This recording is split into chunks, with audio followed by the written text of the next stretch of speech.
De oitavo ano, tudo bem com vocês? Comigo tudo. Então vamos lá para a aula de hoje, que é sobre o primeiro reinado, tá? Que eu já vou explicar aqui o que é para vocês, tá? Lembrando, pessoal, na quarta-feira, né, que é hoje, eu vou dar esse vídeo aqui sobre o primeiro império, tal, do Brasil.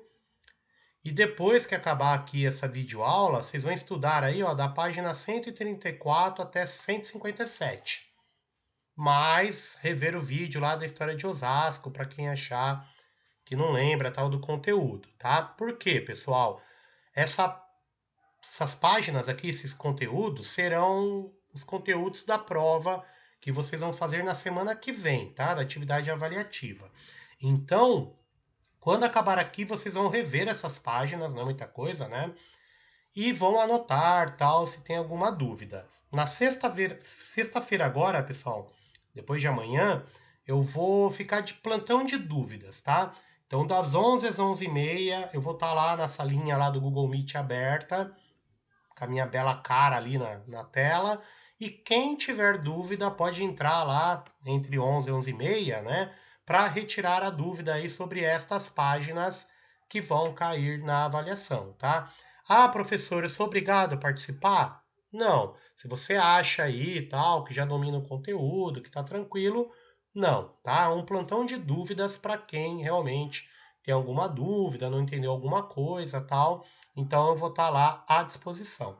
Beleza, pessoal? Então esse conteúdo que eu vou explicar agora, ele faz parte aí da avaliação da semana que vem, tá? Então prestem bastante atenção, ó. O primeiro reinado, pessoal.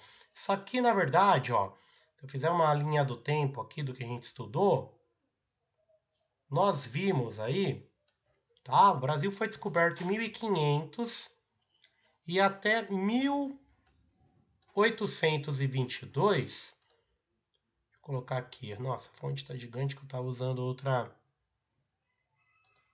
Espera aqui que deu uma travada. O Paint sempre trava assim, não sei porquê. Então vamos lá, galera. Ó, em 1822, tá? A gente tem lá a independência do Brasil. Beleza? 7 de setembro, independência, morte, coisa e tal, tá?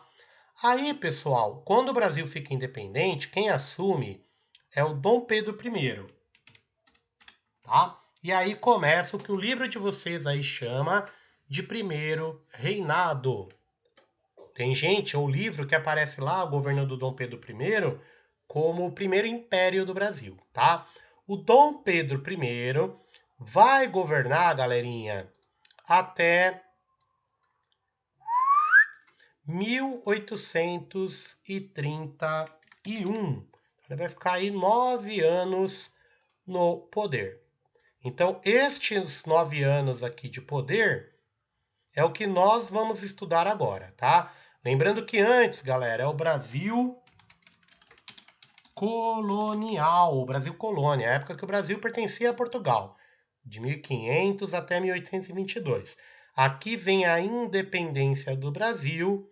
Quem começa a governar o Brasil, Dom Pedro I, que vai até 1831. Então é esse período aqui, tá? O Brasil, quando fica independente, não tem bandeira, não tem hino, não tem um brasão, não tem nada. Então quem vai criar tudo isso, né, é o Dom Pedro I. Depois a gente vai ter aula de novo aí sobre o hino nacional, sobre os símbolos aí da nossa pátria, né? Mas o importante é saber que veremos nessa aula esse primeiro período aqui, tá? Primeiro reinado do Brasil. Nem todo mundo queria independência, galera. Nem todo mundo tinha a ideia, né, de ser brasileiro. Então não tinha o que a gente chama hoje de se sentir a identidade brasileira, né? O cara lá se sentia baiano, outro se sentia piauiense, o outro se sentia paulista, então não tinha uma identidade brasileira, tá? Então essa identidade vai ser criada depois pelo Dom Pedro I, Dom Pedro II e até a República que vem depois aí no Brasil, ok? Então quando o Brasil fica independente, não era todo mundo que queria, E muita gente queria, como a gente viu lá os Inconfidentes, separar a Minas Gerais ou separar a Bahia. Não tinha ideia de Brasil, tá? Essa ideia de Brasil vai ser construída na guerra. Por quê? Muitos estados vão querer se separar e criar seus próprios países, né? E aí o Dom Pedro I, segundo tal, vai reprimir essas tentativas aí de independência dentro do território brasileiro. Não teve muito batalha, tá, galera? Só na região Nordeste e tal, que as tropas do que a gente chama hoje de Brasil enfrentaram aí o exército português, né? A mais famosa de toda é a Batalha do Genipapo, que era na beira de um rio ali e tal, que chama Genipapo, né? E na Batalha de Genipapo aí, contra as tropas de Fidié, que era o general comandante aí português, né? As tropas brasileiras do Piauí enfrentaram tal, numa grande batalha, os portugueses. Acabaram perdendo, né? Mas retardou aí o avanço das tropas portuguesas que depois vão acabar sendo expulsas do Brasil, tá? Na Bahia, pessoal, foi o único lugar que as tropas portuguesas ficaram por mais tempo. Então os baianos aí, aqui no Brasil, ó, 7 de setembro de 1822. Lá na Bahia a galera ficou lutando contra os portugueses. Desculpa, tomando uma aguinha aqui. Até o dia 2 de julho de 1823. Demorou quase um ano aí para lá na Bahia conseguir expulsar, né, os últimos portugueses aqui do Brasil. Lá na Bahia, galera, dia 2 de julho é feriado, tá? Eles consideram lá também um dia da independência, né? Então, na Bahia, eles comemoram 2 dias da independência. O 7 de setembro, igual a gente aqui no resto do Brasil, né? E o dia 2 de julho, dia que as tropas aí baianas expulsaram, né, os portugueses do Brasil. Aqui tem uma ilustração que mostra aí a batalha do Genipapo, tá? Então as tropas portuguesas aí mais bem organizada, tal, e os brasileiros lutando aí com armas de trabalho, né? Foice, facão, enxada, rastelo e por aí vai. Beleza? Como que o Brasil, galera, vai ficar mesmo, né? Independente. O Brasil vai pegar 20 milhões de libras esterlinas, né? A grana lá da Inglaterra, e vai pagar para Portugal. Então o Brasil pega 20 milhões de libras emprestada da Inglaterra e paga para Portugal sua independência. Então a gente fala assim que a gente sai das garras de Portugal, mas cai nas garras da Inglaterra, porque a dívida externa brasileira começa junto com sua independência, tá? Então Estados Unidos, a Inglaterra serão os primeiros países, né, a reconhecerem o Brasil como independentes. Obviamente esses dois países estão de olho aí nesse grande mercado que é o Brasil, tá? Aí tá falando, galera, na Bahia, né? Muitas mulheres chegaram aí a lutar na independência. Quem vai se destacar, galera, é essa mulher aqui chamada Maria Quitéria. Merece aqui eu pôr uma imagem da Maria Quitéria, né? O que aconteceu com a Maria Quitéria? Ela era mulher e não podia, obviamente, servir aí no período, né? O exército do que seria aí o Brasil. E a Maria Quitéria vai cortar o cabelo ali, vai colocar um negócio para apertar os seios ali para parecer homem, né? E vai começar a lutar aí do lado das tropas brasileiras. Depois que vão descobrir tal que ela é mulher e vão acabar aí permitindo e ela vai se tornar aí a primeira heroína do exército brasileiro, tá? Então Maria Quitéria, uma mulher aí tal que pegou em armas e ajudou aí o Brasil a se consolidar como país, né? Muitas vezes a gente não tem mulheres, né, nos livros de história, né? Ainda bem que hoje em dia aqui tem, né? Então, Maria, a dona Joana Angélica, a Maria Felipa, né, e a Maria Quitéria ajudaram aí na independência do Brasil, tá? O que vai acontecer, galera? O Brasil se torna um país, ó, bonito, Brasil independente, né? Que é o Dom Pedro I, ó, se coroando aí, sendo coroado como o primeiro imperador, né? Primeiro governante do Brasil. Esse cetro, pessoal, o manto e a coroa, né? Estão guardados lá em Petrópolis, no Museu Imperial, até hoje. Tudo banhado a ouro aí, né? O dragão aqui, ele tem olhos de diamante, né? Tem rubi também nele, coisa bem bacana. Só que precisa, galera, o país que nasceu de leis. Então precisa de uma constituição. Aí, pela primeira vez, vai ter eleição no Brasil para os brasileiros ricos, né? Não era todo mundo que podia votar, escolherem quem faria a Constituição do Brasil, que é a chamada Assembleia Constituinte, que ela vai se reunir no Rio de Janeiro em 1823 e vai começar a pensar numa Constituição para o Brasil. Qual o problema, galera? O Dom Pedro não vai gostar do que os deputados aí constituintes estão fazendo, tá? Então, no outro ano, ele outorga a Constituição de 1824. O que é outorgar? Ele impõe, tá? Ele fala mais ou menos um dane-se aí para quem era deputado, que estava pensando na Constituição, e coloca a Constituição dele. Essa aqui, cala a boca e aceita, tá? Essa Constituição outorgada aí, galera, imposta, é do dia 25 de março de 1824, tá? Por isso que a rua lá de comércio, né, a maior do Brasil de comércio, se chama 25 de março. É o dia da primeira Constituição do Brasil, tá? O que vai definir essa Constituição, pessoal? Vamos ver as principais coisas aqui contidas nela, tá? Ó, o governo do Império do Brasil foi definido como uma monarquia hereditária. Então, lembra que eu falei? Na América Espanhola, virou tudo república. No Brasil, continuou como monarquia hereditária, né? Passa de pai para filho o poder, beleza? Adotou-se o princípio da separação de poder, executivo, legislativo e judiciário. Só, galera, que o Dom Pedro Malandrinho criou o quarto poder, o moderador. Então a gente tinha lá no Brasil executivo, legislativo e judiciário, só que ele criou um quarto poder, o moderador. Então quando tinha treta ali, por exemplo, ele decidia uma coisa, a justiça decidia outra, ele podia usar poder moderador e decidir o que era feito. Ou seja, galera, ele acumulava o poder. Então qual que é a ideia, né?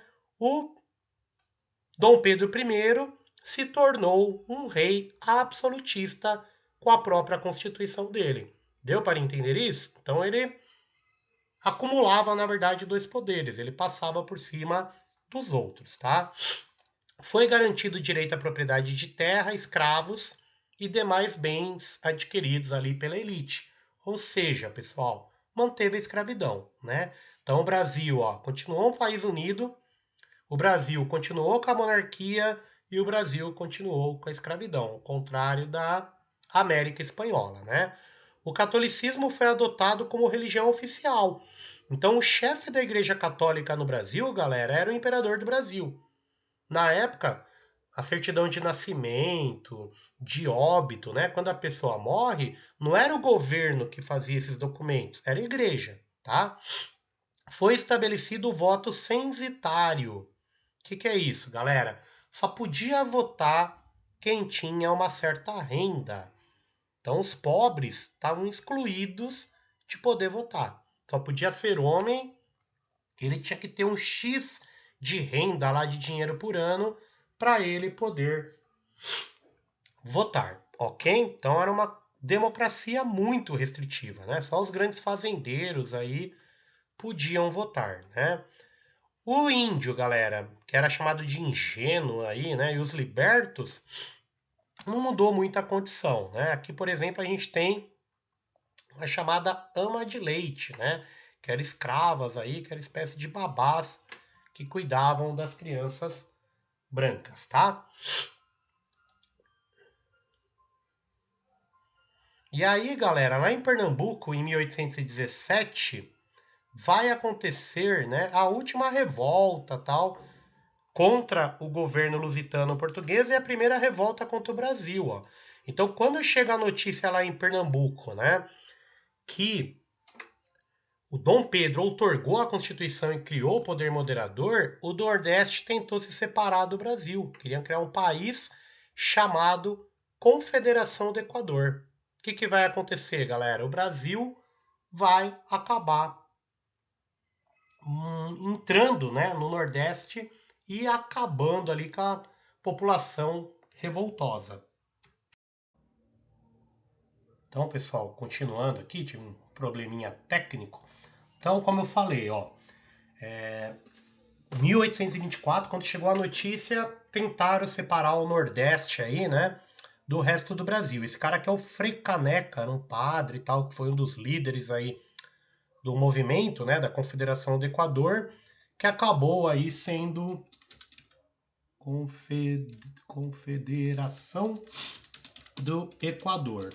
Então, aqui para vocês terem uma ideia da região que tentou se separar do Brasil, tá? Deixa eu achar o mapa aqui. Então, essa região aqui do Brasil, ó, pegaria hoje Sergipe, Alagoas, Pernambuco, né? Até o interior aqui, uma parte da Bahia, Piauí, Ceará, Paraíba e Rio Grande do Norte, seria um país, né, chamado Confederação do Equador, se eles tivessem vencido aí, se separado do Brasil. Então foi a primeira tentativa, né, de um pedaço do Brasil se separar. Outra tentativa, e essa vitoriosa, pessoal, foi em 1828, tá? A famosa Guerra da Cisplatina, que o Uruguai aí, de certo modo, né, vai conseguir, com o apoio da Argentina, sair politicamente vencedor e se separa do Brasil em 1828, ok? Então, se não fosse a independência do Uruguai, né, pessoal, o Brasil hoje teria aí 7 Copas do Mundo, né? 5 que o Brasil ganhou e mais 2 do Uruguai, que era aí um território brasileiro até 1828. Só que vai acontecer o quê, galera? O Dom Pedro, né, vai ser acusado sempre de ser português, de defender os portugueses, então muito brasileiro vai começar a ficar contra ele. Aí ele vai lá e outorga, impõe a Constituição, que deixa um monte de gente insatisfeita, né? Aí ele vai e massacra a Confederação do Equador, ele perde o Uruguai, então os brasileiros começam a protestar contra ele, enquanto do outro lado aqui tem brasileiros, né, portugueses que moram no Brasil, que defendem Dom Pedro. Para piorar, galera, o Dom João lá, o pai dele morre em Portugal. O Dom Pedro teria o direito a assumir o trono, ele abdica, ele fala que não queria o trono de Portugal e passa para Maria, a filha dele. Só que o irmão do Dom Pedro, o Miguel, também quer o poder. E lá em Portugal, umas tropas do exército apoiam a Maria, do Dom Pedro, né? E outra parte das tropas lá apoiam o Miguel. Começa uma guerra civil. Por tudo isso, galera, o Dom Pedro, em 1831, ele vai abdicar ao trono. Ele renuncia ao governo brasileiro, vai embora do Brasil para Portugal e deixa o filho dele com apenas 5 anos de idade aqui, Dom Pedro II. Dom Pedro poderia governar com apenas 5 anos de idade, pessoal? Claro que não, tá? Então a gente vai ver o que vai acontecer após a renúncia do Dom Pedro I, a abdicação dele, no terceiro bimestre, ok? Então o conteúdo aí da prova da semana que vem é até aqui, tá? Na sexta-feira agora, galera, eu vou dar um plantão de dúvidas, né? Quem tiver dúvida tal vai entrar lá no Google Meet e retirar as dúvidas que por acaso tiver, ok? Então é isso, espero que tenham gostado. Até a próxima aula.